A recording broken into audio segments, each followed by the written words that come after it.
നേപ്പാളിൽ നിന്ന് കാഠ്മണ്ഡുവിലെത്തിയ Turkish airlines വിമാനത്തിന് ലാൻഡിംഗിനിടെ തീപിടിച്ചു. വിമാനത്തിലുണ്ടായിരുന്ന 277 യാത്രക്കാരെയും സുരക്ഷിതമായി പുറത്തെത്തിച്ചു. കാഠ്മണ്ഡു വിമാനത്താവളത്തിലെ റൺവേയിൽ വിമാനം കുടുങ്ങിയതോടെ അന്താരാഷ്ട്ര വിമാന സർവീസുകൾ താറുമാറായി.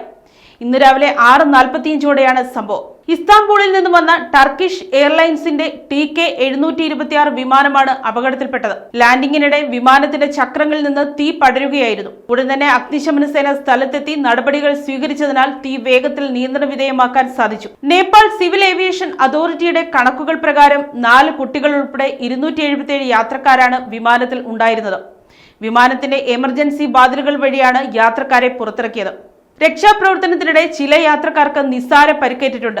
എല്ലാ യാത്രക്കാരും പൂർണ്ണ സുരക്ഷിതരാണെന്ന് ഇൻഫർമേഷൻ ഓഫീസർ ജ്ഞാനേന്ദ്ര ഫുൽ സ്ഥിരീകരിച്ചു. യാത്രക്കാരുടെ ലഗേജുകൾക്ക് പുറമെ ചില മൃതദേഹങ്ങളും ഈ വിമാനത്തിൽ ഉണ്ടായിരുന്നതായാണ് വിവരം. അപകടത്തിന് പിന്നാലെ ടർക്കിഷ് എയർലൈൻസ് വിമാനം റൺവേയിൽ തന്നെ കുടുങ്ങിയത് കാഠ്മണ്ഡു വിമാനത്താവളത്തിന്റെ പ്രവർത്തനത്തെ സാരമായി ബാധിച്ചിട്ടുണ്ട്. വലിയ വിമാനങ്ങൾക്ക് ലാൻഡ് ചെയ്യാൻ റൺവേ ലഭ്യമല്ലാത്തതിനാൽ നിരവധി സർവീസുകളാണ് ആകാശത്ത് തന്നെ തുടരേണ്ടി വന്നത്. ഡൽഹിയിൽ നിന്നുള്ള എയർ ഇന്ത്യയുടെ AI-215, ഷാർജയിൽ നിന്നുള്ള G9 536 എന്നീ വിമാനങ്ങൾക്ക് ഉടൻ ലാൻഡിംഗിന് അനുമതി ലഭിച്ചില്ല. ഇതിനു പുറമെ ഭൂട്ടാൻ, ദുബായ്, കോലാലംപൂർ, ഗ്വാങ്ഷോ എന്നിവിടങ്ങളിൽ നിന്നുള്ള വിമാനങ്ങൾക്കും കാഠ്മണ്ഡുവിന് മുകളിൽ ഏറെ നേരം വട്ടമിട്ട് പറക്കേണ്ടി വന്നു. News desk, Kottarakkara media.